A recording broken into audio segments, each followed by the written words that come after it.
Magandang umaga sa ating lahat. Ngayong araw ay magkakaroon na naman tayo ng isang panibagong talakayan patungkol sa mitolohiya ng ating mga ninuno bago pa man tayo sakupin ng mga dayuhan. Ngunit bago ang lahat ay ipapaalala ko muna sa inyo kung ano nga ba ang iilan sa mga patakaran sa klaseng ito upang magkaroon tayo ng interaktibo at masayang klase. Una, dahil asignaturang Filipino ito, ay inaasahan ko na ang bawat isa sa inyo ay gagamit ng wikang Filipino sa lahat ng pagkakataon. Ikalawa, kapag may nagsasalita dito sa harap, ay makinig kayo upang sa gayon kapag may itinanong sa inyo ay makakasagot kayo agad at hindi nyo na kailangan pang magtanong-tanong sa inyong katabi. Ngayong nasabi ko na sa inyo kung ano ang ating mga patakaran sa klaseng ito, maaari ko bang malaman kung mayroon ba kayong natatandaan sa nakaraan nating pagkikita? Yes, JR. Yes, sakto. Ang pinag-aralan natin nakaraang pagkikita ay patungkol sa mitolohiya ng ibang bansa. Ito ay ang bansang Afrika. So dahil natapos na tayo sa bansang Afrika, ay tutungo naman tayo sa ating bagong talakayan ngayon patungkol sa mitolohiya na naman ng ating bansa. Ngunit bago ang lahat, ay magkakaroon muna tayo ng isang panunood.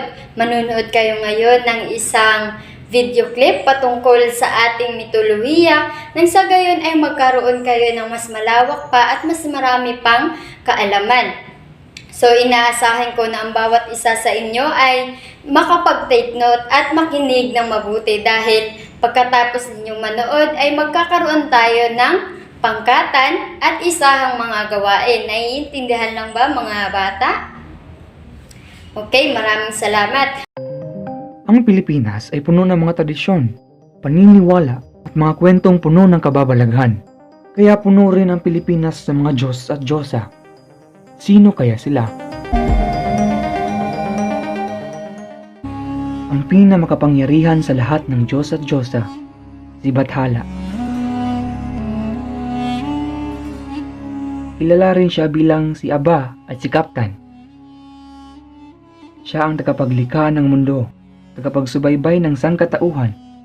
Si Bathala ay naghahari sa kalangitan at siya ang leader sa mga Diyos at Diyosa. Kaya paborito sabihin ng mga tao ay salitang bahala na.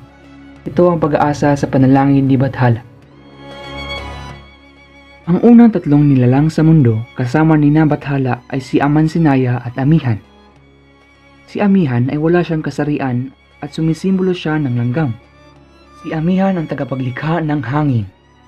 Kilala rin siya sa alamat na Amihan na siya ang nagligtas sa unang mga tao sa mundo. Niligtas niya si Malakas at Maganda. Kasama ni Bathala at Amihan ay si Amansinaya.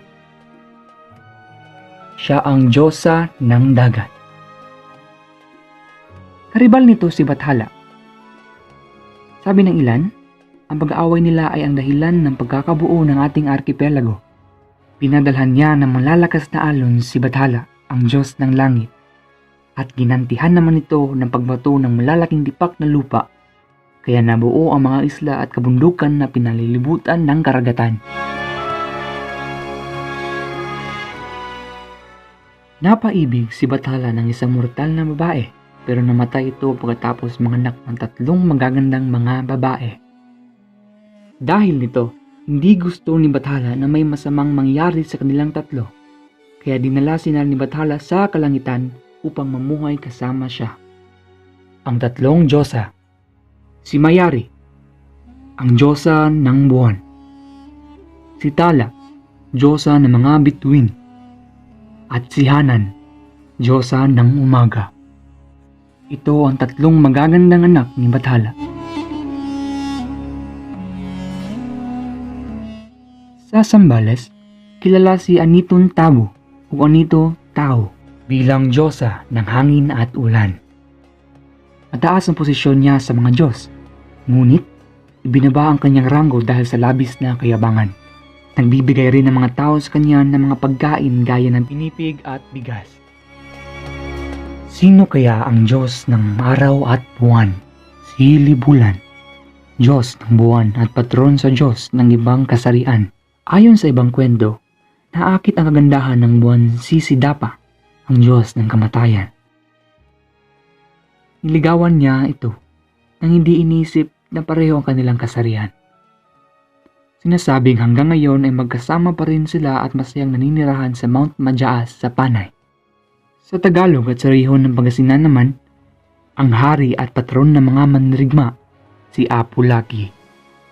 Sa ibang kwento, siya at si Mayari ay ang dalawang anak ni Bathala. Ang liwanag raw ng kanilang mga mata ay nagsisilbing ilaw sa buong mundo. Gayong natapos niyo ng panuorin ng inihanda kong video clip, ay umaasa akong may natutuhan kayo at may nakuha kayong mga impormasyon mula sa video clip na iyon. Upang malaman kung nakinig talaga kayo at ano talaga kayo ng maigi, ay minahanda akong flashcard. So kung nakikita nyo, ito, flashcard to. So ito yung magpapatunay kung nakinig ba talaga kayo at nanood ba talaga kayo ng mabuti. So una, Tala. Sa tingin nyo, sino kaya si Tala sa mga Diyos at Diyosa mula sa video na inyong napanood? Yes, Almira.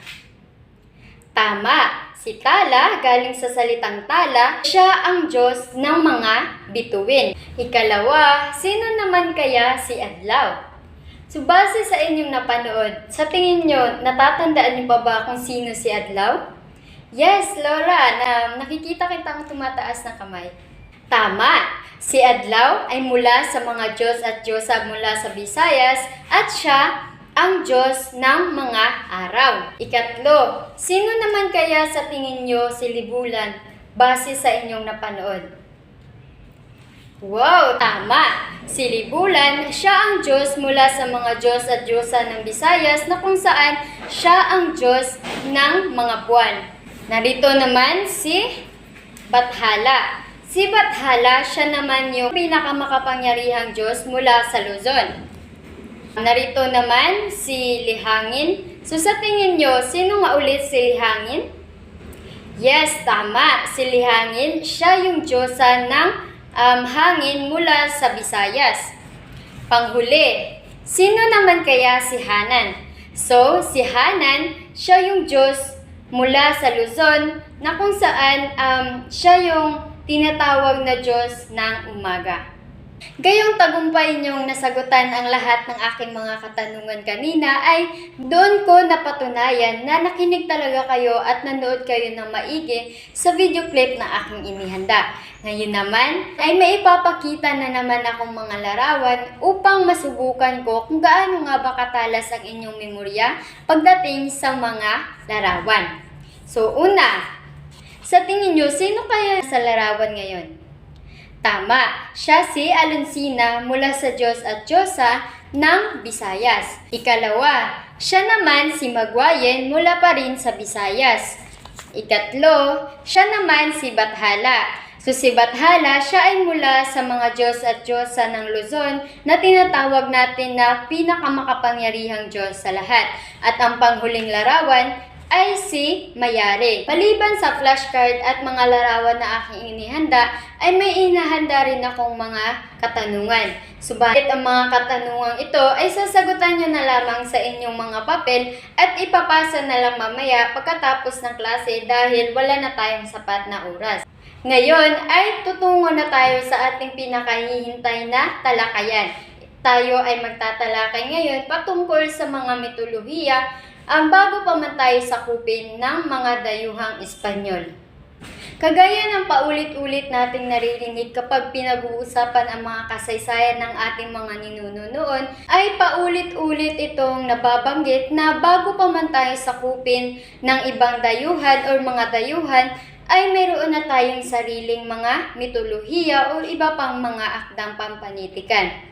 So sa totoo lang ay napakaraming mga Diyos at Diyosa mula sa Luzon, Visayas at Mindanao.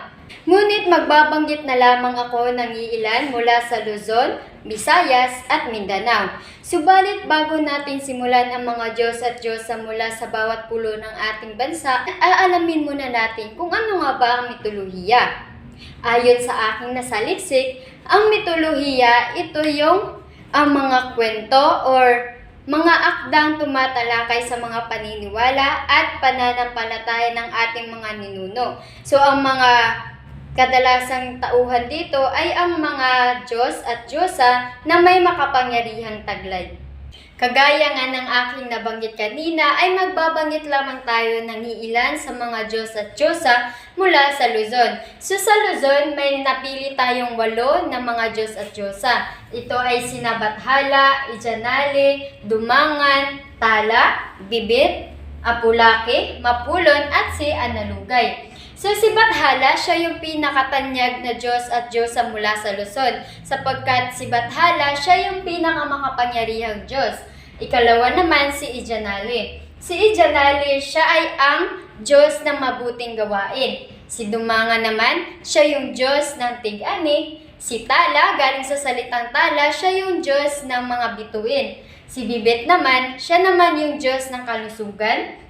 Si Apulaki naman ay ang Diyos ng araw, at si Mapulo naman ay ang Diyos ng panahon. At ang panghuling Diyos naman, ito ay ang si Analugay, na kung saan siya yung tinatawag na Diyosa ng mga nawawalang gamit. Ngayon ay tutungo naman tayo sa mga Diyos at Diyosa mula sa Visayas.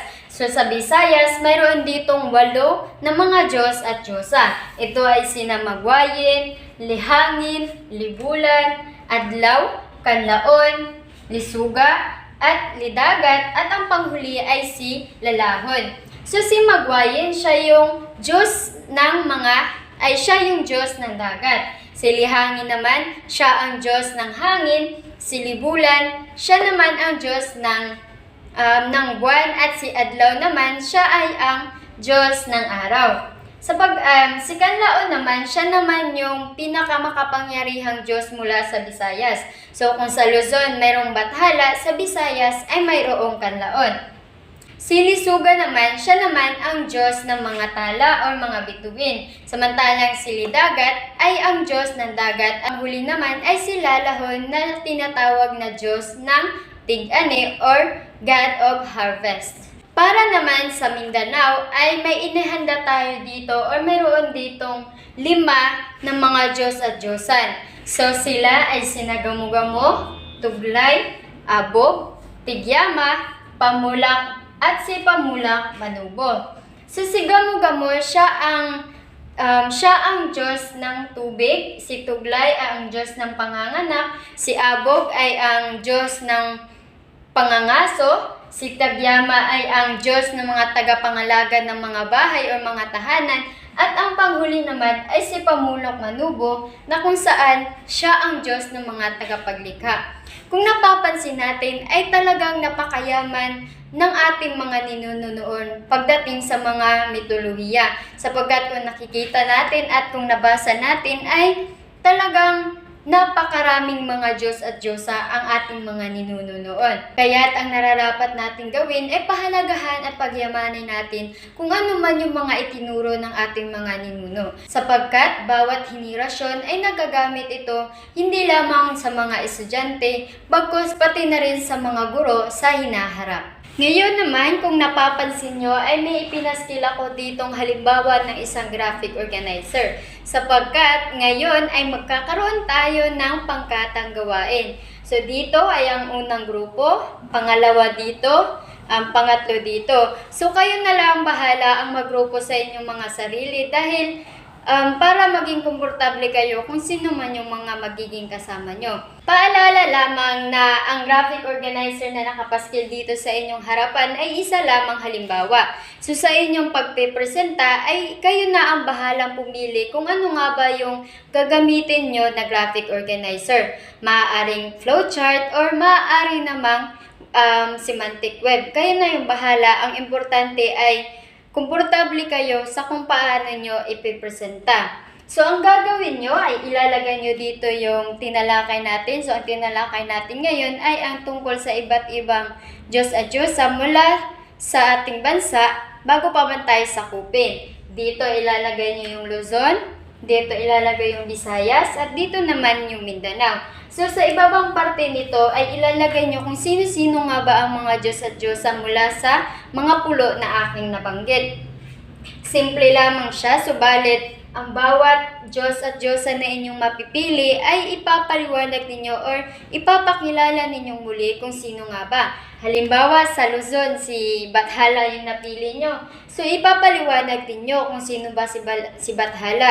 Kagaya ng sinabi ko kanina, si Bathala, siya yung makapangyarihang Diyos. So, iba na naman sa Visayas at ganun din sa Mindanao. Para naman sa panghuli nating gawain ay may inihanda ako ditong crossword puzzle. So, yung crossword puzzle ay sasagutan nyo bawat isa sa inyong mga sagutang papel. So, sa crossword puzzle na ito ay may mga nakatagong pangalan na kinuha ko rin sa mga Diyos at Diyosa mula sa Luzon, Visayas at Mindanao. So sa crossword puzzle na ito ay mayroong 10 mga pangalan na nakatago. Ang gagawin nyo lamang ay hahanapin nyo. So ang mga pangalan dito ay mayroong palihis, mayroong pabaliktad, mayroong paakyat, at mayroong ring pababa at mayroong mga pa-straight lang ng mga pangalan. So kayo na ang bahalang humanap sapagkat napakadali lamang nito. Bibigyan ko lamang kayo ng 3 hanggang 5 minuto upang sagutin ang kung ano man ang nasa crossword puzzle. At kapag natapos na kayong sumagot, ay ipasa nyo na lamang sa akin ang inyong sinagotang papel at ihanda na lamang ang inyong mga kwaderno sa pagsulat ng ating takdang aralin. Naliwanag ba?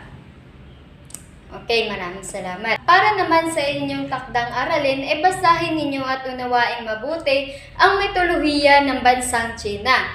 So upang sa susunod nating pagkikita ay maging handa kayo at magkakaroon na naman tayo ulit ng isang interaktibo at masayang klase. Naiintindihan ba? Okay, maraming salamat. Kung klaro na ang lahat at wala na kayong iba pang katanungan, ay maaari na kayong umuwi. Nais ko lamang ipaalala sa inyo na kung ano man ang ating tinalakay ngayon ay inyo sanang isapuso at pahalagahan. Dahil kagaya nga ng aking sinabi kanina, hindi man natin ito magagamit agad sa ngayon, darating ang panahon na magagamit at magagamit natin ito. Naiintindihan lang ba? Okay, maraming salamat. Maaari na kayong umuwi at mag-iingat kayo sa inyong pag-uwi. Paalam!